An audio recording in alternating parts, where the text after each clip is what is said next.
ሕይወቷን ለማጣት ጥቂት ሰከንዶች ብቻ ቀርተዋት ነበረ። ዶክተሮቹም ተስፋ ቆርጠዋል። ነገር ግን አንዲት ነርስ ሁሉንም የሆስፒታል ሕጎች በመጣስ ሕፃኗን ለማዳን አንድ ሕገ ወጥ የሚመስል ሐሳብን አቀረበች። እነዚህ ሁለት ትናንሽ መንታ ልጆች በአንድ ማሞቂያ ውስጥ ጎን ለጎን ስታስቀምጣቸው የሆነው ነገር የሕክምናውን ዓለም ከማስደንገጡም በላይ አንዳንድ ትስስሮች ከመድኃኒት በላይ ጠንካራ መሆናቸውን አረጋግጧል። ይህ የሉዊዝና የሜል አስገራሚ ተአምር ነው። ካይሊ የተባለችው ልምድ ያላትና ለስራዋ ታማኝ የሆነች ነርስ በሆስፒታሉ ውስጥ ለ18 ሰዓታት ያህል የቆየውን ረጅም የሥራ ፈረቃዋን እያጠናቀቀች ነበረ። ዩኒፎርሟን ስታወልቅ ሐሳቧ ሁሌ ወደ ቤት ሄዳ ስለሚጠብቃት እረፍት ነው። ዋው ምን አይነት አድካሚ ቀን ነው ጌታ ሆይ ስትል ለራሷ ተናገረች። በቀኗ ውስጥ ነርሷ የልብ ድንገተኛ አደጋዎችን፣ የአካል መቆረጥንና ከባድ ጉዳት የደረሰባቸውን በርካታ ታካሚዎቿን ታስተናግዳለች። በሆስፒታሉ ውስጥ በተለያዩ ክፍሎችም ሰርታለች። እያንዳንዱ ክፍል የተለየ ችሎታ፣ ትልቅ ትዕግስትና ርህራሄን የሚጠይቁ ናቸው። ካይሊ ስራዋ ምንም ያህል ከባድ ቢሆን ለእያንዳንዱ ታካሚ ልዩ ትኩረት በመስጠት የምትችለውን ሁሉ ታደርጋለች። ግድግዳው ላይ ያለው ሰዓት ወደ ቤቷ ለመሄድ 20 ደቂቃ ብቻ እንደቀራት ያሳያል። ገላይን ታጥቤ አልጋ ላይ ለመተኛት ጓጉቻለሁ ስትል ተናገረች። እያንዳንዱ የሰውነቷ ክፍል እረፍት ለማግኘት ሲጠማ ታወቃት። በስራዋ ትኮራለች። ነገር ግን ለ18 ሰዓታት ያክል ያሳለፈችው ቆይታ አካሏን፣ ስሜቷን የማይካድ ጫና ውስጥ ጨምሮታል። ሆኖም ስራዋን ጨርሳ ልትወጣ ስትል ድንገተኛ የጩኸት ድምፅ በአዳራሹ ውስጥ አስተጋባ።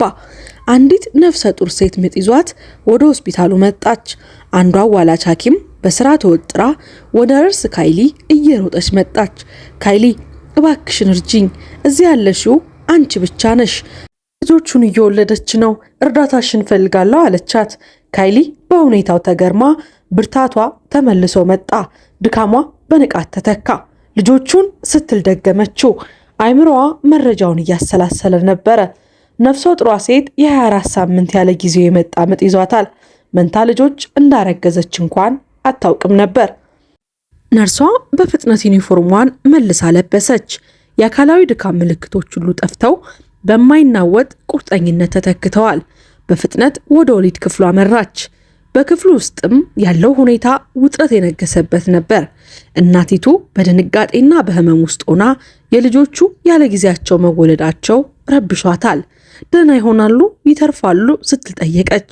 ካይሊ በተረጋጋ ድምፅና በጠንካራ እጆቿ ትከሻዋን ነካ ነካ እያደረገች ልጆቹ ደህና እንዲሆኑ የምንችለውን ሁሉ እናደርጋለን በማለት እናትየዋን አረጋጋቻት። እያንዳንዱ ሰከንድ ወሳኝ መሆኑን ስለምታውቅ እናትየዋ መንታዎቹ ደህና እንዲሆኑ የሕክምና ቡድኑ ጋር ተባብራ ሰራች። የነርሷ የብዙ ዓመታት ልምድና ስልጠና ለእንዲህ አይነት ወቅቶች ቢያዘጋጃትም እያንዳንዱ ያለ ጊዜው የሚደረግ ወሊድ የራሱ የሆነ ፈተናና እርግጠኛ አለመሆን ነበረው። ልጆቹ እንዲወለዱ ውድድሩ ከሰዓት ጋር ነበር። እናቲቱ በችግር ምክንያት አስቸኳይ ቀዶ ጥገና ተደረገላት። ልጆቹ ደህና ናቸው? እባካችሁ አንድ ሰው ይንገረኝ ስትል ደጋግማ ጠየቀች። ድምጿ በእናትነት ጭንቀት ይንቀጠቀጥ ነበረ። አጠገቧ የነበረው ባለቤቷም የራሷን ጭንቀት እየተጋራ እጆቿን ይዞ ከሐኪሞቹ ፊት የተስፋ ምልክትን ይፈልግ ነበረ። ልጆቹ ከተወለዱ በኋላ ያለ ጊዜያቸው በመወለዳቸው ምክንያት ወዲያውኑ የመተንፈሻ ትቦ ተገጥሞላቸው በተለያዩ ማሞቂያ ውስጥ እንዲቀመጡ ተደረገ። ትንንሾቹ ልጆች ስታይ ካይሊ ልቧ በጣም ተነካ። ቁመታቸው ከ25 ሴንቲሜትር የማይበልጡና በጣም ደካማ ህፃናት ነበሩ። አምላኬ ሆይ በጣም ትንንሽ ናቸው ስትል ተናገረች። የመትረፍ እድላቸውም አሳሰባት። ወላጆቹ ሲያለቅሱ ስታይ ነርሷ ለማጽናናት ቀረበቻቸውና ልጆቻችሁ ደህና እንዲሆኑ የምንችለውን ሁሉ እናደርጋለን፣ አይዟችሁ አለቻቸው። በመጨረሻም ከከባድ የስራ ሰዓት በኋላ ካይሊ ወደ ቤቷ መሄድ ቻለች። ነገር ግን ካሰበችው በተቃራኒ ሰላማዊና እረፍት የሞላበት እንቅልፍ ማግኘት አልቻለችም ነበረ። ይልቁንም ስለ መንታዎቹ በሐሳብና በጭንቀት ተወጠረች። ገንዳ ውስጥ ገብታ ዘና ለማለት ብትሞክርም አይምሮዋ ስለ ትናንሾቹ ልጃገረዶች የወደፊት ሁኔታ በሚጠይቁ ጥያቄዎች ተሞልቶ ነበረ። የህፃናቱ እናት ሁለቱንም ሊጎዳ የሚችል ብዙም ያልተለመደ የሆነ ተላላፊ የጄኔቲክ በሽታ እንዳለባት ታውቅ ነበረ። እነሱም በተመሳሳይ በሽታ ተወልዶ ይሆን? ካይሊ በሞቀ ውሃ ውስጥ ሆና ተጨነቀች። ትኩስ ውሃ እንኳን የተረበሸ አይምሮዋን በፍጹም ሊያረጋጋው አልቻለም።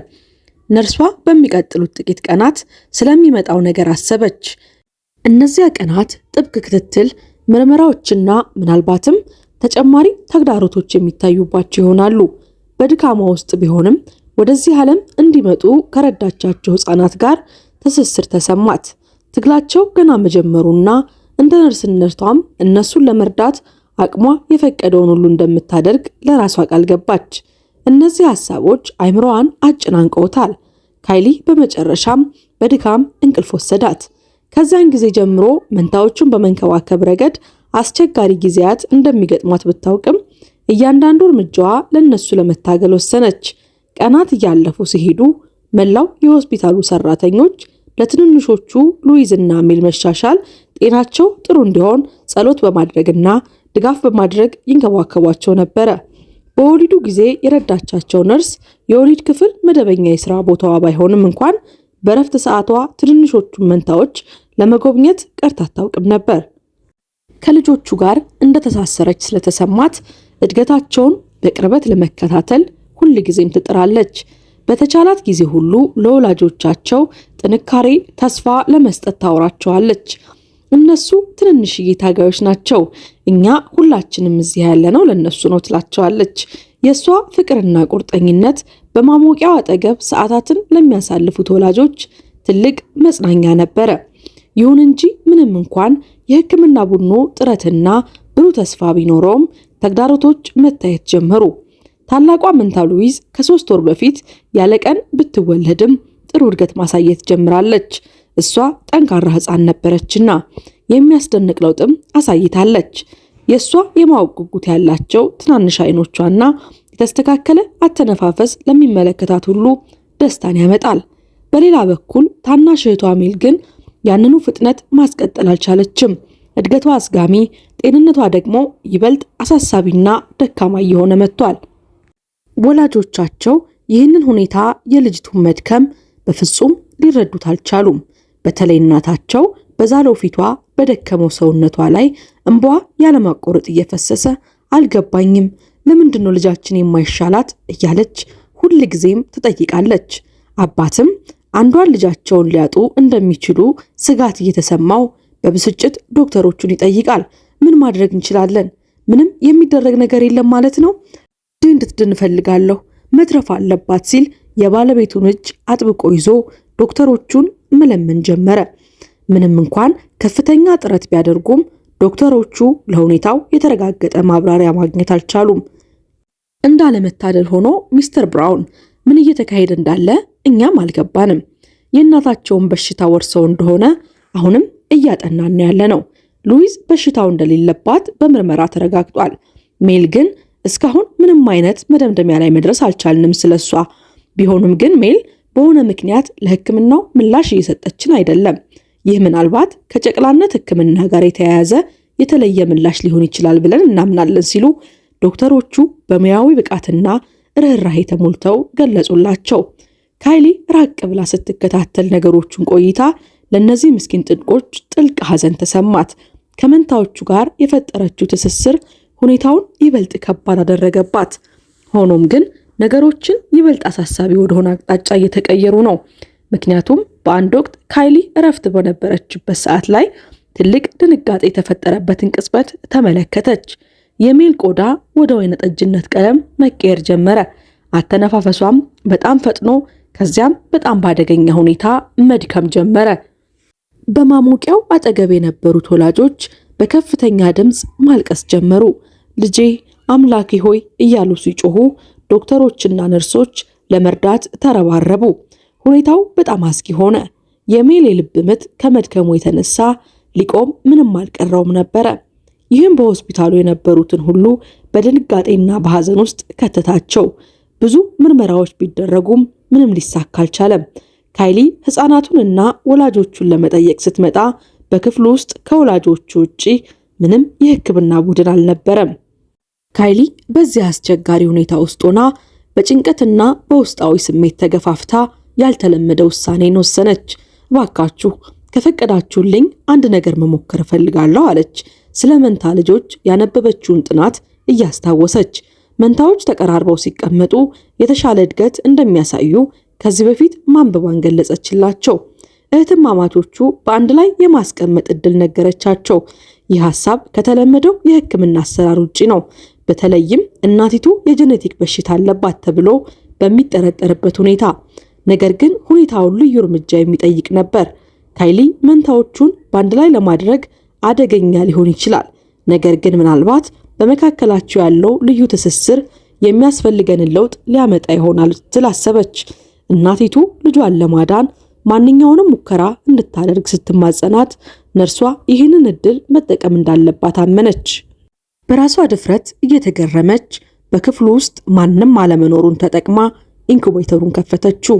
ሜልን በከፍተኛ ጥንቃቄ በለሰለሰ እጆቿ አንስታ ከሷ ጋር የተያያዙትን የሕክምና መሳሪያዎችም ማንሳት ጀመረች። ለህይወቷ የምትታገለው ትንሿ ልጅ በጣም ደካማ ከመሆኗ የተነሳ እያንዳንዱ እንቅስቃሴ እጅግ ከፍተኛ ትኩረትና ጥንቃቄን ይጠይቃል። በርቺ ሜል፣ አሁን ጠንካራ መሆን አለብሽ ውዴ ስትል በሹክሹክታ ለትንሿ ነገረቻት። ሕፃኗን ከሉዊዝ አጠገብ በጥንቃቄ አስተካክላ አስቀመጠቻት። ሜል ከእህቷ አጠገብ የማስቀመጥ ቅጽበት በስሜትና በውጥረት የተሞላ ነበረ። ትንሿ ልጅ ያለ ኦክሲጅን ለአንድ ሰከንድ እንኳን መቆየት ስለማትችል ካይሊ የሕክምና መሳሪያዎቹን በፍጥነት መልሳ መገጣጠም ነበረባት። በመጨረሻም አስተካክላ በረጅሙ ተነፈሰች። አሁን ግን የልጆቹን የህይወት ምልክቶች የሚያሳዩትን ኮምፒውተሮች በንቀት መከታተል ጀመረች። ከዚህ የቅርብ ንክኪ በኋላ አዎንታዊ ምልክቶችን ለማየት ተስፋ አድርጋለች። የነርሷ ልብ በፍጥነት ይመታል። የመንታዎቹ ወላጆች እንባቸውን መቆጣጠር አልቻሉም። እርስ በርስ እጃቸውን ተያይዘው እያንዳንዱን እንቅስቃሴ ትንፋሽ በተስፋ ይከታተላሉ።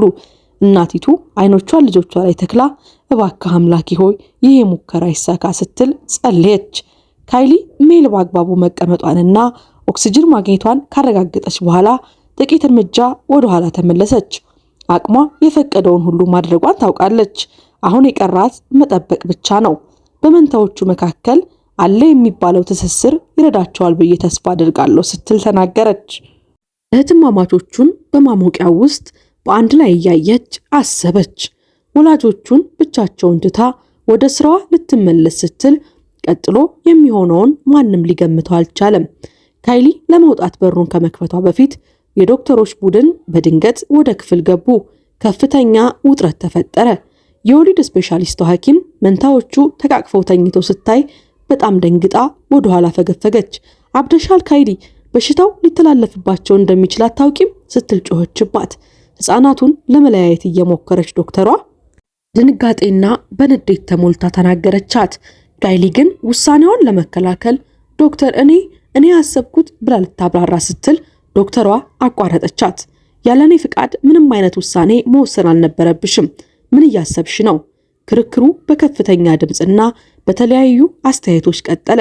ዶክተሯ መንታዎቹን ለመለያየት የማሞቂያውን ክዳን ስታነሳ ያልተጠበቀ ነገር ተከሰተ። አንድ ተአምር! የሕፃናቱን የህይወት ምልክቶች የሚያሳዩ ኮምፒውተሮች አስገራሚ ለውጥ ማሳየት ጀመሩ። በተለይም የሜል የልብ ምት ደክሞና ሊቋረጥ እንደነበረ የሚታወቅ ነው። ድንገት ጥንካሬን አገኘ። ከእህቷ ከሉዊዝ የልብ ምት ጋር እኩል ሆነ። ምን እየሆነ ነው? ዶክተሯ ግራ ተጋባች። በክፍሉ ውስጥ የነበሩት ሁሉ በዚህ ለውጥ ተገረሙ። የሕክምና ቡድኑም ኮምፒውተሩን ባለማመን በአድናቆት ሲመለከቱ እጅግ ደነገጡ። ይህ የማይቻል ነው ብለው እርስ በርሳቸው ተያዩ። ብዙም ሳይቆይ ሊቆም የነበረው የሜል የልብ ምት ወደ መደበኛ ሁኔታ ተመለሰ። ዶክተሮቹ ምርመራ ለማድረግ ሲጣደፉ፣ ወላጆቹ ግን በደስታና በፎይታ እንባቸው ይፈስ ነበር። አምላኬ ሆይ ልጃችን ዳነች እያሉ በደስታ ተቃቀፉ። ሜል በእርግጥም ልተርፍ እንደምትችል አዲስ ተስፋ ታያቸው። አንድ ዶክተር እቺ ትንሽ ልጅ ጥንካሬዋን እያሳየች ነው ሲል በአድናቆት ተናገረ። ካይሊም በስሜት ተውጣለች። የልብ ምቷ እንደ ሕፃናቱ በከፍተኛ ሁኔታ ይመታል። በሚቀጥሉት ቀናት ውስጥ ተአምሩ መታየት ቀጠለ። የሜል ጤንነት በሚያስገርም ሁኔታ ተሻሻለ። የቆዳዋ ቀለምም ቀድሞ ወደ ነበረው ተመለሰ። የሰውነት ክፍሎቿም በአግባቡ ማደግ ጀመሩ። ሁለቱ እህትማማቾች በአንድ ማሞቂያ ውስጥ ተቃቅፈው ይተኛሉ። ሉዊዝ የታመመች እህቷን በአንድ እጇ አቅፋ መተኛቷ ለሜል ማገገም ወሳኝ እንደሆነ የምታውቅ ይመስል ነበር።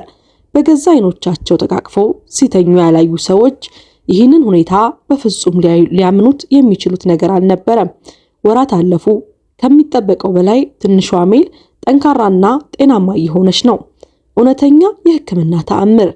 ካይሊ እህትማማቾቹን በአንድ ላይ ለማስቀመጥ የወሰነችው ውሳኔ የመንትዮቹን ሕይወት ያተረፈ የድፍረትና የውስጣዊ ስሜት ውጤት ነበር።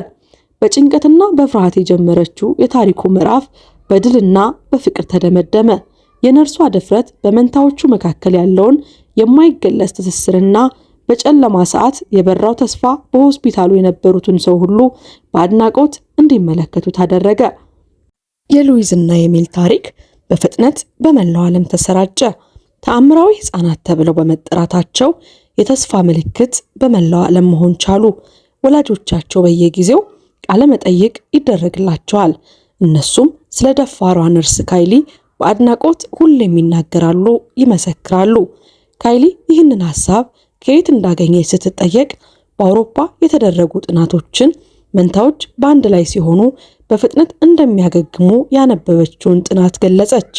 የካይሊ ታሪክ ሌላው አስገራሚ ገጽታ ደግሞ እሷ ራሷ መንታ መሆኗ ነው። ከወንድሟ ኬቪን ጋር ያላት ልዩ ትስስር ይህንን ውሳኔ እንድታደርግ ረድቷታል።